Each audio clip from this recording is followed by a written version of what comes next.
Man to Men is for men like me. Hi, I'm Dan Milner. I live in Flower Mound, Texas. I went to Texas A&M University and studied civil engineering. I hope you enjoy this episode. This is Man to Men, the audio journal for Christian men who live faithfully and lead courageously.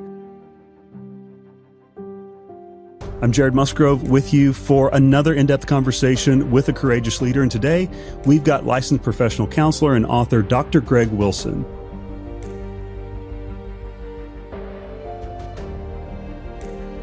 Today we're going to be talking about men and addictions, a little bit about Greg. He's been a longtime friend of mine. He leads Soul Care Associates here in the Dallas-Fort Worth area. His counseling, his consulting practice, and his writing include counseling victims and perpetrators of domestic abuse. Also, he specializes in counseling marriages. He's an expert in men's and adolescent issues across a broad spectrum. We're going to get to benefit from some of that here when he visits Man to Men. This includes addictions and mental health. And he's doing all of this from a Christ-centered perspective with a widely recognized clinical expertise. He is also, importantly, the co-author of When Home Hurts, a guide for responding wisely to domestic abuse in your church.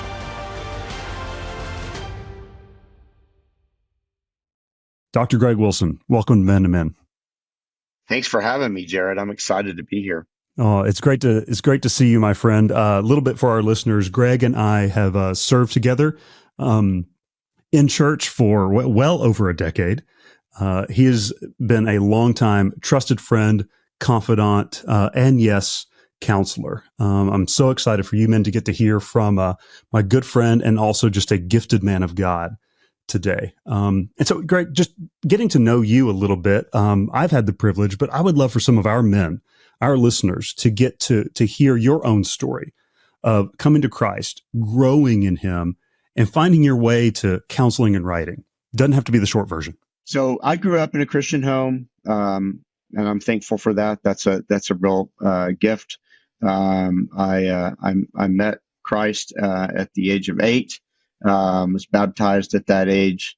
A very significant event happened in my life that both, I think, led to the counseling trajectory as well as a lot of other things. And that my dad died when I was 12 years old. He had had heart issues since I was about 4.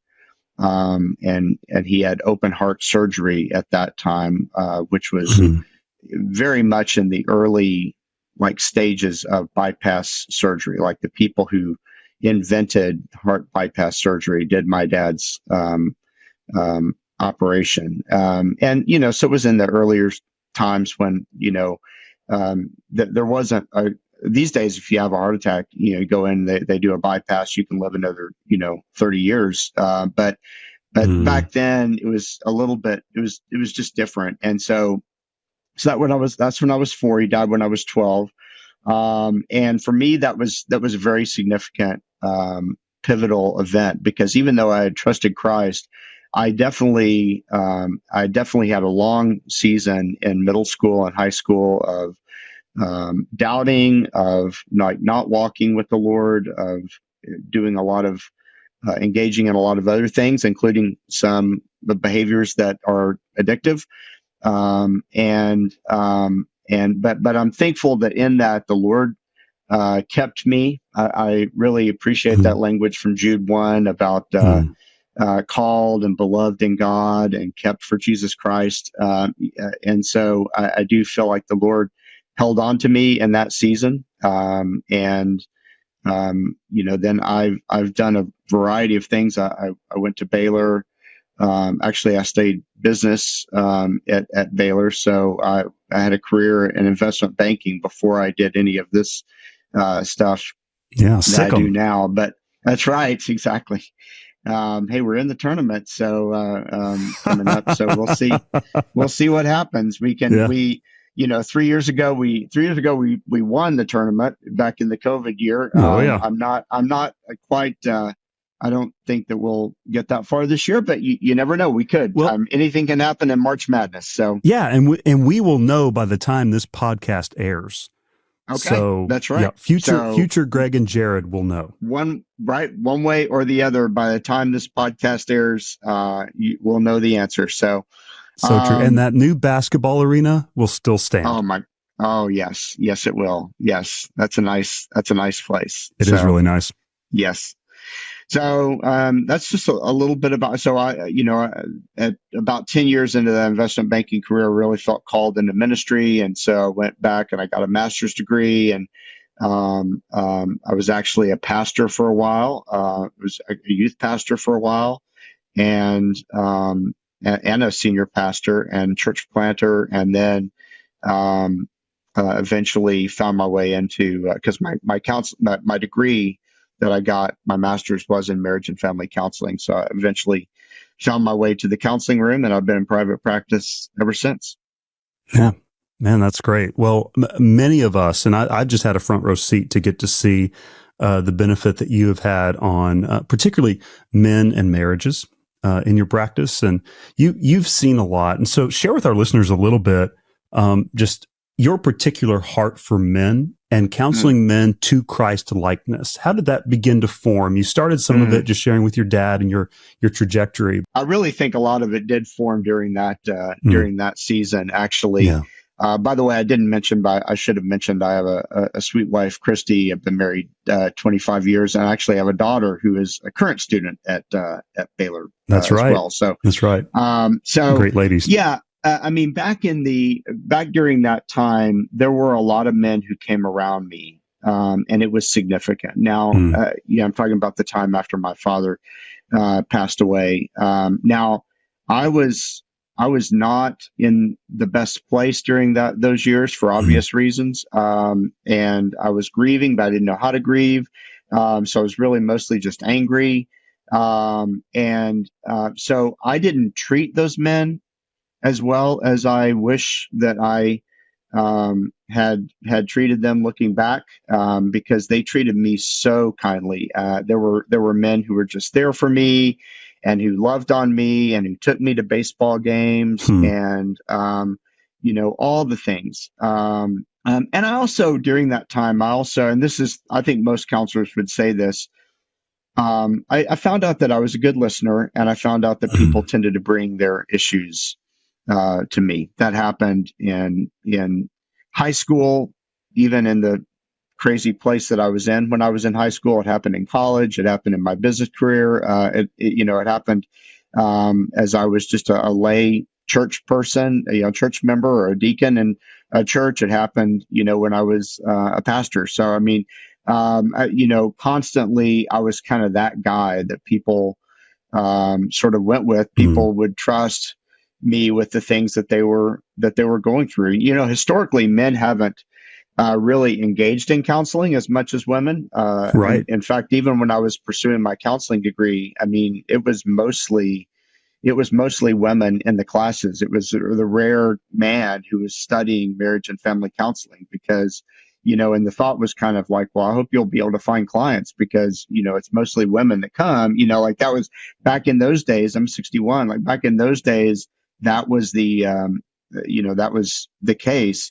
But I've been able to watch a shift, a really great shift, in which, I think men are really learning that it's not a threat to their masculinity to reach out for help and to get help. So, I think that's the origin story.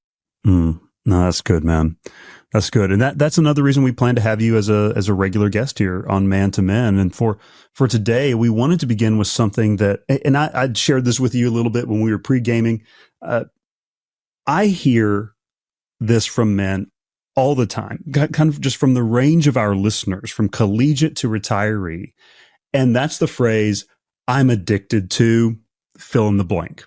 And it describes everything from the latest streaming show to porn and masturbation to Celsius drinks or online gambling. Heard that one a lot lately. Yeah. There's so much there, man, and way more than we could unpack in a podcast. But as we hear that phrase a lot, where should we begin as men to understand what this term addiction means, how to define that, maybe how to use it rightly, where we're using it wrongly? As men who are being conformed to the image of Christ, just help us walk through the minefield that is that word. Yeah, I'd love to. So, these days, sadly, one of the most trusted places that people go in the age of the internet is we don't usually go first to a person. We usually go first to a Google search bar, right? True. Google knows everything about all of us, right? Because and YouTube. when they're right, exactly. When there are symptoms that we're like trying to figure out, or things that we see before we even bring it up to a trusted spouse or friend or whatever, we search for it. And if you look at the addictions that are most searched for on Google, drugs, prescription drugs, sex, porn, alcohol, gambling, as you mentioned, sugar, Facebook, and so and lots of others. The internet in general. People say they're addicted to the internet. They'll say they're addicted to their phone. In the age of the internet, particularly, and we can talk about that a little bit more later on if you want to. It is really. I feel like addiction has really increased in the age of the internet, while our attention spans have often kind of decreased. And so we tend to distract our things. Distraction is something that, like, before the internet, that would actually be something that people would do to kind of keep themselves from being addicted, or to try to like wean off like a bad habit or whatever, is distract themselves. But these days, the things that we distract ourselves with are themselves addictive, right? And so that becomes an issue. And particularly, so you mentioned gambling, and gambling on the internet, online gambling is a big thing. Obviously, casino gambling is as well. Yeah, sports betting is a big one. Absolutely. Yeah. And the internet knows that every gambler has what they call a pain point. The amount that you're willing to lose before you walk away. Of course, they don't want you to walk away, so they're not going to let you get to the pain point, but they're going to push you right up to it as often as they can. Then offer you another, hey, here's a free $200. Go see what you can do with it. Yeah, exactly. Yeah. And try to incentivize you to just keep coming back. And so every online gambling platform, every casino, every sports betting website is doing that. And like I said a minute ago, the internet knows us better than anybody else does, and so they've got the data to profile us really well. That's a huge thing. Interestingly, Americans search for the word porn on the internet more than we search for the word weather. Oh, Lord help us. Although, if you look at surveys, the data, people, when they're talking to someone taking a survey, only 25% of men will admit to someone who's taking a survey that they look at porn, and only 8% of women. So that's probably true in most of our accountability groups too. Yes. Well, yeah, and I want to talk about that too as we move through. But yeah, my daughter, Jared, she's a student at Baylor. She's awesome. She likes to study things that most people don't really like to study. So she's kind of a Latin. That's what I like about her. She's curious. She's very curious. She's kind of a Latin and Greek nerd.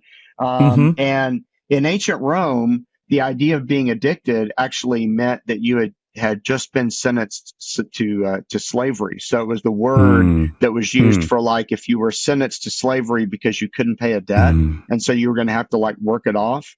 But isn't that fascinating in terms of like what addiction really is?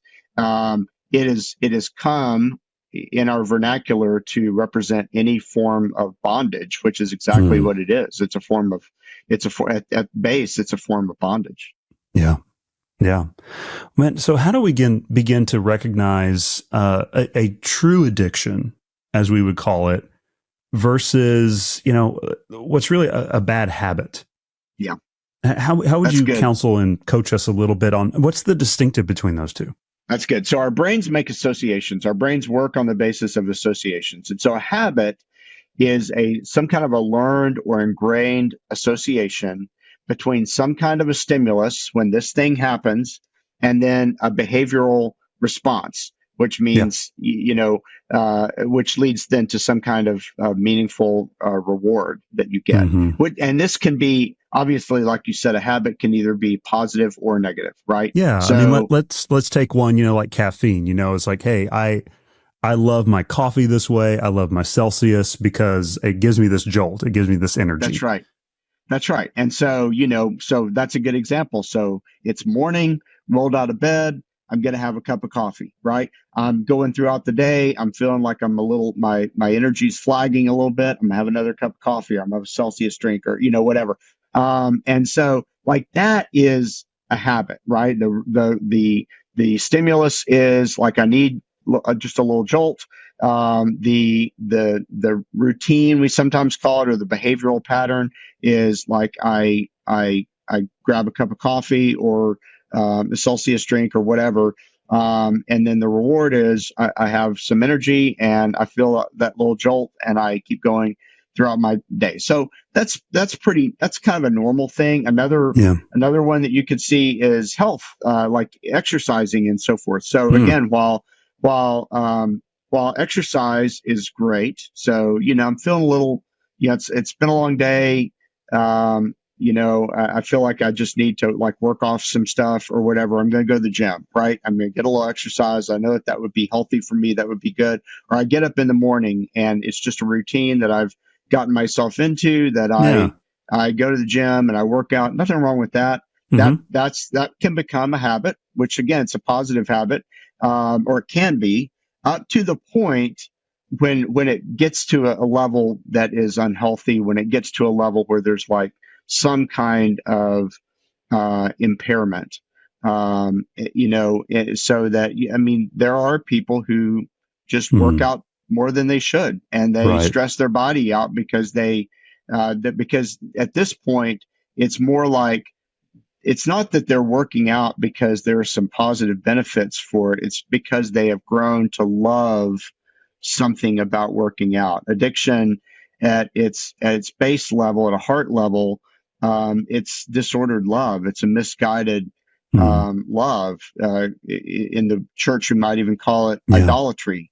And so at that point, there is now an unhealthy relationship between the individual and the experience of whatever the experience is. Work can be that way too. So again, I've got a work routine. I get up in the morning, I come here, I counsel people, I go home. Tuesday through Friday, that's my routine. And that's very definitely a routine. It is very definitely a habit. It's good. It provides income for our family. I'm able to serve people that way.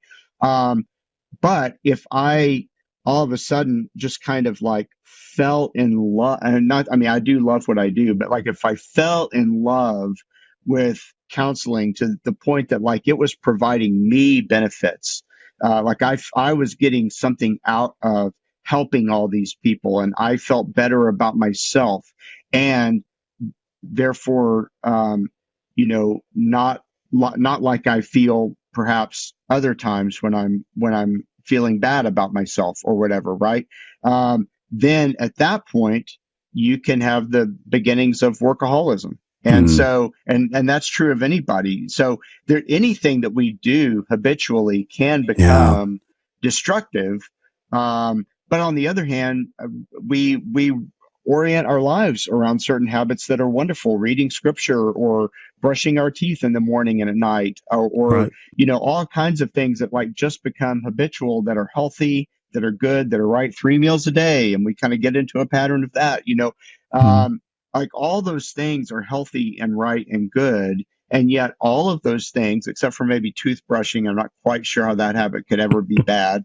But like besides the rest, like we can eat too much and we can exercise too much. And we can even become so into the word that we're not like thinking about the people in our lives and how to care for them. So as important as God's word is, we can even, I think, do that too much. I don't think most of us are in danger of doing it too much, but you see what I'm saying? Like, to the detriment of what the Lord has for you to do. Even that's right. I was like, well, I had a guy one time in early ministry, and he was always late to our meetings. And he would always say, well, I was just spending time in scripture. And I went, man, I love that for you. That does not negate your faithfulness and responsibility in That's other right. areas of your life. That's right. Yeah. I'm glad you're reading the scripture and be on time. Right. It's like both of those. So now an addiction has these same elements of stimulus or cue, response, reward. But an addiction, unlike a habit, is always negative, and it has some added elements that we look for, like when we're diagnosing an addiction, specifically craving, dependence. So you find so craving is you just find yourself thinking about it. Like, so again, even going back to my job. So like if I'm home, on the weekend and I'm thinking, home is just so boring. And, I just can't wait until I get back in that counseling office. Cause when I'm in that counseling office, I feel so good about myself. Right. Does that make sense? So so even something as silly as that, like there's a craving for it because it does something for us. There's a dependence on it in the sense that we don't think that we can stop doing it.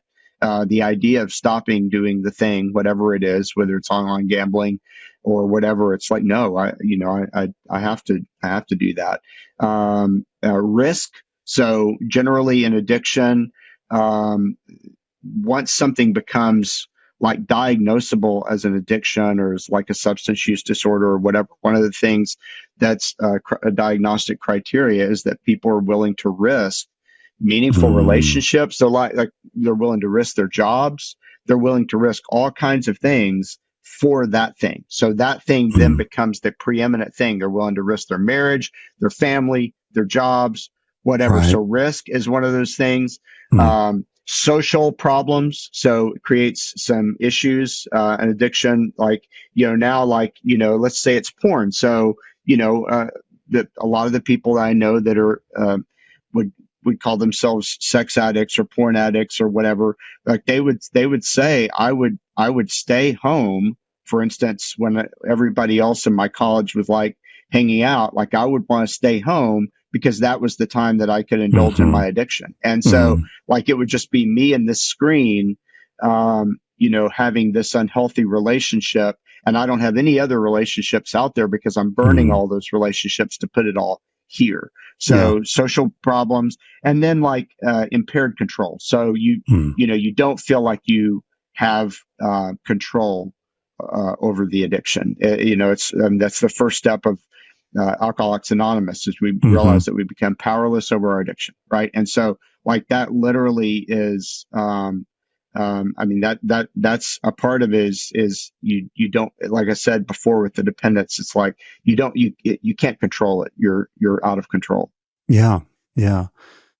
Well, man, I mean, this is no light subject. This is a lot of your everyday. I think the Lord gifts you to be able to step into very difficult spaces, very personally with people. As we have men listening from across the country, how can a man who's listening in from somewhere like Ann Arbor, Michigan, or Boulder, Colorado, seek help if he's in his car listening to this, or he's getting ready for the day, and he hears you talk about those things, kind of walk down that diagnostic that you just did, and he recognizes some of those in himself, and he's going, I think I might need help with this. Yeah. How would you advise him to begin? The first thing I would say is tell somebody that you trust. There's a statement that gets used in the recovery community a lot, is we're only as sick as our secrets. And I'm reminded of Psalm 32 when I say that, of like in verses 3 and 4, where the psalmist says, when I kept silent, my bones, they wasted away. Your hand was heavy on me. My strength was dried up like the heat of summer. It definitely paints this picture of like, while I was keeping silent, while I was keeping this a secret, I was just wasting away on the inside. But then in verse 5, I acknowledged my sin. I did not cover my iniquity. I said, I'm going to confess my transgressions to the Lord, and you forgave the iniquity of my sin. So just the idea of like telling someone, but I say telling someone you trust, right? Because like that's really important. Being vulnerable is a risk. and being known is a risk. And so one of the things I know in the church, I know this from being in church life with you, Jared, as well. You emphasize this. I emphasize this. This is an important emphasis in church life, is being known and being transparent. But one of the things that we have to realize when we're encouraging people to do that is that being known and being transparent, while it might be a norm in church life, it's kind of a norm for us to like be transparent, share our stuff, all those kinds of things. Right, you hope so. But for someone, else who's still kind of just getting there, to your point of I hope so, to someone who's like just getting there, vulnerability is it's a huge risk. And so telling someone you don't know what's going to happen with that information, you kind of lose a little bit of control over the information at that point. That is the reason why I think a lot of people will turn to like a Google search first before they'll turn to a human being. But Absolutely. I'm saying you're going to need to turn to a human being. Google is not going to help you here. You're going to need to tell somebody that you trust. You're going to need to be honest with yourself and honest with them. So don't minimize it with euphemisms. You mentioned accountability earlier, and I said I wanted to talk about this, so I'll bring it up here. It's like, we have the thing in the church that we often call like like an account. I have my bros that I meet with at coffee 8 a.m. at the coffee shop or whatever, and I do that every Friday morning faithfully or whatever, and we'll call that accountability. But then sometimes what ends up happening is that as you're going around the table or around the seating area where everybody is there at the coffee shop and you're talking, what ends up happening is a lot of minimization, a lot of euphemistic talk, a lot of even like church talk, like, yeah, I stumbled, I struggled again, I stumbled, I fell, and so when I tell guys who are in my office here, when I tell guys, hey, I want you to get some accountability, I will define it for them, and I'll define it this way. It's like you don't use those minimizing kinds of words. You say, hey guys, I know I talked about this last week, and I did the same thing this week. I can't believe I did it, but I did after everybody was in bed. I made the excuse to myself that, I was just going to catch up on a little bit of work. And so opened up the computer. But then, the first thing I thought about when I opened up the computer, because of this stimulus response reward thing that's going on, that was a stimulus. Opening up the computer became a cue for, I think I'll just like, I'll have my email going over here, but I'll also just like kind of browse over here. And then pretty soon I was choosing, guys, and I can't believe it, I was choosing to like look at porn. And so like that, and then what the guys say is, hey, Jared, we love you. Thank you so much for your transparency, for being honest. Let's talk about why, like you keep going to the computer at night after everybody's in bed. I think last week when we talked about this, one of the things that you were going to try to do was just put the computer away. Yeah, or your phone. At night, or the phone, or whatever. You were just going to put that away. We weren't going to set the phone next to your bed for alarm. You were going to get an alarm clock. Did you get that alarm clock? No, I didn't get the alarm clock. That's accountability. Accountability is life on life, lovingly challenging brothers. Again, it's not like, hopefully you don't feel like you're going to the principal's office on Friday morning when you come to the accountability group. What you think you're going to is you're going to some guys who really love you, and it's going to be hard to admit that the thing that they, that we all talked about last week that I struggle with, is really something that I'm not really trying that all that hard to struggle with at all. And someone needs to like lovingly tell me that and encourage me that. So there's telling somebody that you trust. There's like letting them hold you accountable. There's being honest with yourself and them. So, I tell guys, it's amazing. We even say those euphemistic kinds of things. We even say those to ourselves, I really stumbled there. No, you didn't. In love, you didn't stumble. You chose to do something that you already knew was going to be like, if you stumbled, it means that like there was something in your way walking out the Mm-hmm. door and you fell and you hurt yourself, right? And sometimes I'll even be a little, snarky with guys in my office. I stumbled again last. Oh my goodness, are you okay? What did Mm-hmm. you stumble over? Or whatever. Of course they know what I'm talking about, right? But the point is, it's like, let's don't call it stumbling. Let's call it what it is. Let's call it a choice. It was a bad choice, and it was guided by Mm-hmm. stuff that was going on in my brain, no doubt. I mean, that's true for sure. Yeah. And because those pathways, those neural pathways, have been formed through repeated reps of the stimulus, routine, or response and reward kind of scenario, right? And so through repeated reps of that well-worn pathway in my brain between pornography and pleasure, or between online gambling and like the excitement of like the win, or whatever the thing is just well worn. But you've got to be honest with yourself and call it what it is. And then don't shame yourself. And if you're one of the brothers, if you're one of the people holding somebody in accountability, don't shame them. Don't get judgmental. Like all of us have real life issues that we're facing, that we're trying to struggle with, and we're trying to struggle well with those things. So don't beat yourself up. Just do something different than you've been doing, right? Because that's the end of the day. It really is.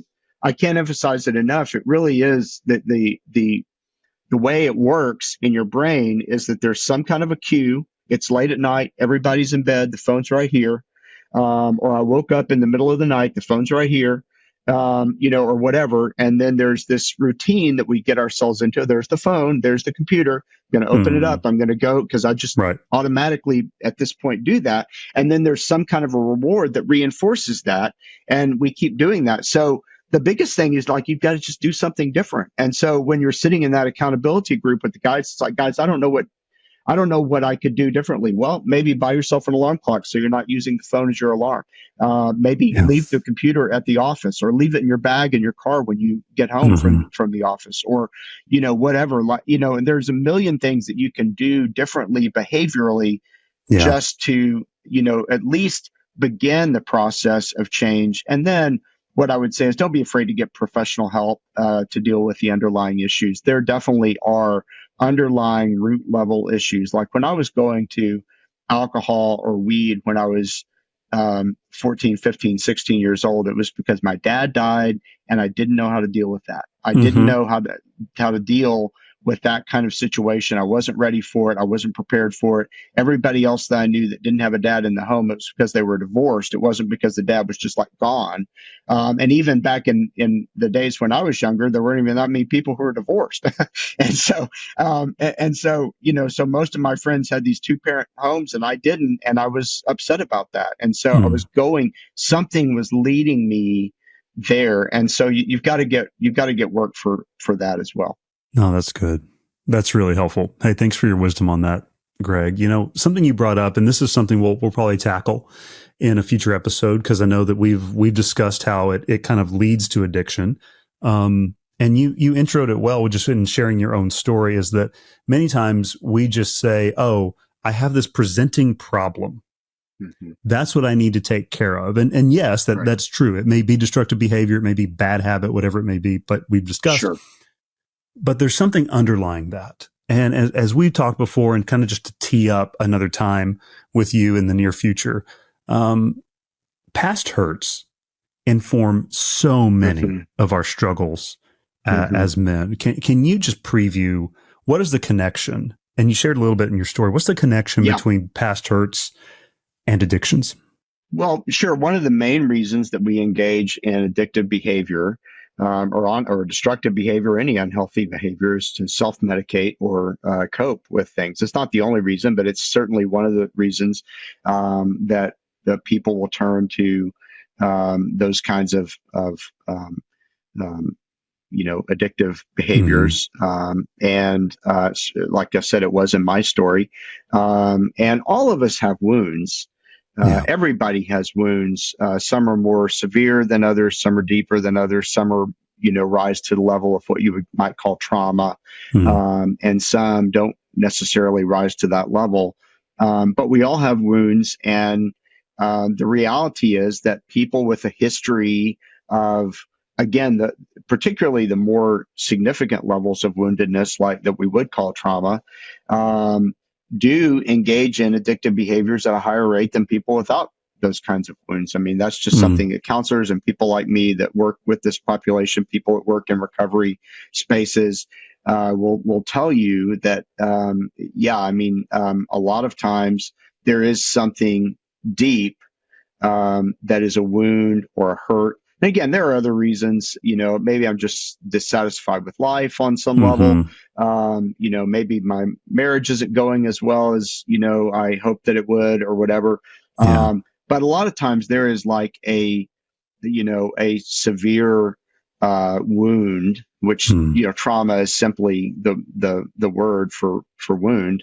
Right. A trauma center at a hospital is the ER, right? And so you've got some kind of a wound or a trauma, and you're looking to solve it. You're looking to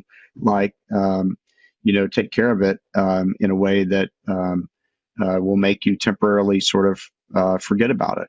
And like I said, at a heart level, addiction is really about the relationship between the person and the experience. And so then what happens is something like, where we would say, yeah, there's nothing necessarily wrong with like having, a glass of wine at dinner, or having, a beer at dinner, or like whatever. People have different convictions around things like that. But like, right.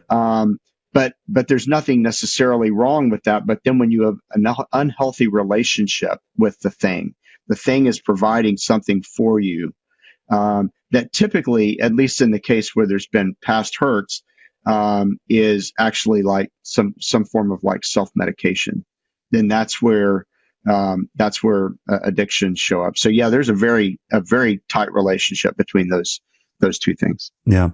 How does faith interact with all of this? If I'm sitting here and I'm sitting in College Station, Texas, or I'm driving to work over in Knoxville, Tennessee, and I'm listening to you.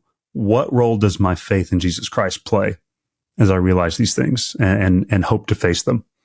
Yeah, I think it's a very central role for those of us who are Christians, because faith gets to those hard issues that we're talking about. It gets to those ultimate loves. It gets to what we really worship. And at the end of the day, addiction is worship. It's false worship. It's idolatry. It is like, I have placed this thing above everything else in my life and given it first place. I think about in 1 Corinthians 6, there's that little, I love the device that Paul uses, the rhetorical device that he uses, where he quotes some of the things that they're thinking, things like, all things are lawful for me. And then he responds to those things. He rebuts them with, but, something else that's true. And one of those is, all things are lawful for me, but I will not be mastered by anything. That's one of the ones. That is 1 Corinthians 6, right? Am I right? Yep. Okay. I just wondered for a minute there. No, the Corinthian letters are a great place to start. Oh yeah, for sure. And so what he's doing is, and that's a good point. What he's doing is he is addressing, what you guys are doing. So you guys are fairly new believers, and you've learned this idea that God is a God of grace, and that that he is not a God who is like trying to keep you from really anything that is good, but that he is trying to like shield you from things that are destructive and that lead to death. And so you've taken this idea that all things are lawful for me, and you've used it as basically an excuse for licentiousness, an excuse to like do whatever you want. He says, you guys have been, there are certain things, obviously there was a lot of sexual idolatry in Corinth, and a lot of, those kinds of things. And he's like, you guys have become mastered by this stuff. even to the extent that like you're coming to the communion table and getting drunk on the communion. Right. Yeah. He's saying you guys have a problem here, right? Like that, this is you're mastered by some of these things. That's what Paul is trying to kindly say to them there. And so so while counseling, and even psychoactive drugs potentially can address some of the things that are going on in the brain, some of the dopaminergic kinds of things that are going on in the brain. We're like craving this dopamine. At the end of the day, really only Scripture and only your faith and the Lord is going to actually like get you to the place of like looking at your heart and making sure that you're worshiping the right things. And so if you're going to rightly order that worship, if you're going to rightly order that love, that you're going to find that in the church, you're going to find that in the Word of God, you're going to find that in the Spirit.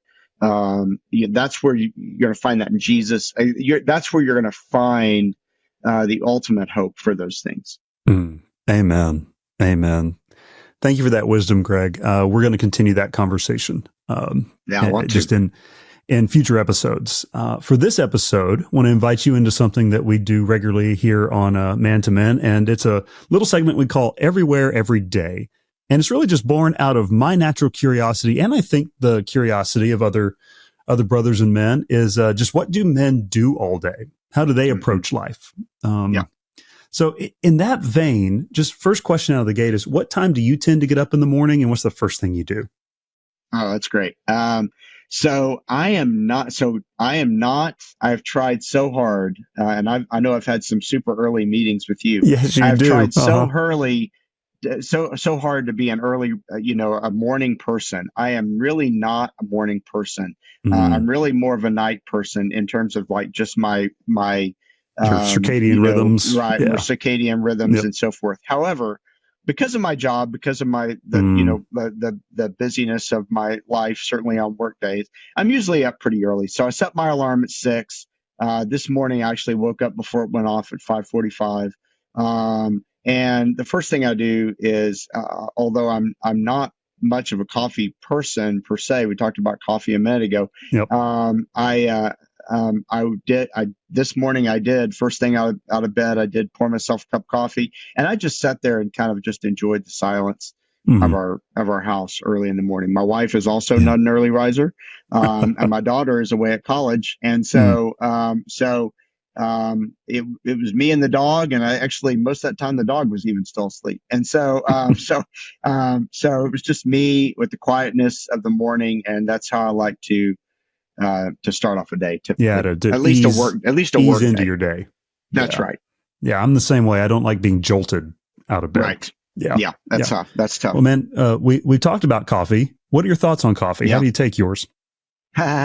So I take it with a little bit of cream. I am definitely not addicted to coffee. There's never been any danger of that. My wife loves, all different kinds of coffees, and she almost always takes hers black unless it's all right. Unless it's later in the day or whatever, when it's more like a dessert or something at that point. But typically she's really the coffee. My wife is really the coffee person. I don't even every single morning get coffee. So the coffee is not, it is the first thing I did this morning. It's the first thing I do a lot of mornings is pour myself a cup of coffee, but it's not the first thing I have to do every morning. Whereas my wife would say, until I've had a cup, maybe a cup and a half of coffee, I am not awake, and it's probably not best to have a conversation with me. Not because I'm going to, bite your head off, because my wife is not that kind of person, but just because she's not. I'm not going to be even with you. I'm still going to be coherent. Waking up. Yeah, that's right. Exactly. Man, that's one thing that I have enjoyed about the friendship between our families, honestly, and just seeing you and Christy enjoy a long marriage. What would you say are some contributing factors to that for you both? Well, honestly, I mean, it's been 25 years. Given that I'm 61, that's not as long as it would be for other 61-year-olds, because one of the things that I think, and Christy and I were just talking about this recently, one of the factors that I would cite is that we did get married later in life for both of us. It was Yeah. our first marriage for both of us. We just waited longer. So we were 35 when we got married. And so I think at that point, number one, we had made peace with being single, if that's what the Mm-hmm. Lord had for us at that Mm-hmm. point. So we didn't come into marriage needing marriage. We didn't come into marriage needing another person in my life to complete me or whatever. Like that was not the picture. We came into marriage because we loved each other and because we wanted to be committed to each other in that way, and we have been. So honestly, I think that's a big part of it. We both really wanted to be married, but we didn't feel like we needed it. And then we really, really enjoy each other. Christy and I are friends. We enjoy talking about a lot of things. We have a wide variety of interests, as you alluded to when you were talking about our daughter. I suppose that's probably where some of our curiosity comes from. Like we enjoy talking about all kinds of things, and we do that. We communicate, I think, well. And one of the things that I think is important as someone who does a lot of marriage work is we resolve conflict quickly. So when there is conflict, which there's always going to be conflict in a marriage, when there is conflict, we really try to resolve it quickly. We really try to take the other person's perspective as much as we can and own everything that we can own, and resolve it, really quickly. So I think those are the things I think we try to do. Yeah, that's fun. One thing that I love about the Wilson family is you're interesting people because you're interested people. What are some hobbies or maybe good? Yeah. What are some hobbies or maybe good habits of yours that might surprise us? Yeah, that's a great question. So I love to read. You know that about me. And I love to read really widely. So I do read obviously a lot of counseling material and material on the topics that, like, we talked about today and we'll be talking about in the future. But I also like to read, just in a wide variety of realms. I love the fantasy genre and I love like Lord of the Rings and those kinds of things. But other than that, I don't read a lot of just kind of regular fiction. Occasionally someone will recommend a book that was like really good, that they really enjoyed, and I'll read that. But I read a lot of nonfiction on a lot of different topics, and I'm a huge music lover. And so, and that is something that I also do widely. So I don't think that there is a genre of music that I haven't been to a concert of, listened to regularly on my headphones or in our house, and also really, like, I will dig into like YouTube videos and even books and things like that on the artists that I'm really interested in, how the songs were crafted. I love the guitar in particular as far as an instrument, and so I'm very interested in like guitars, and so I'll like geek out on that kind of stuff as well. So those would be a couple. Those would be a couple, I'd say. Yeah, and I know that's just a couple for you. Is there a project, but just professionally, ministerially, or an area of creativity that you haven't gotten to work on yet, but you'd like to one day? Yeah, there's another. This is one that I actually have started, but it still is one of those kind of one day things. And so I think it's going to be a while. It takes me a while to write a book. You mentioned the book that Jeremy Pierre and I wrote, When Home Hurts. Like it took us about 5 years to write that book. Part of it's he's in Louisville and I'm here in the Dallas-Fort Worth area. And, book projects take me a while, but there is a book project that I'm thinking about. Like I said, I do a lot of work with families. I do a lot of work with adolescents.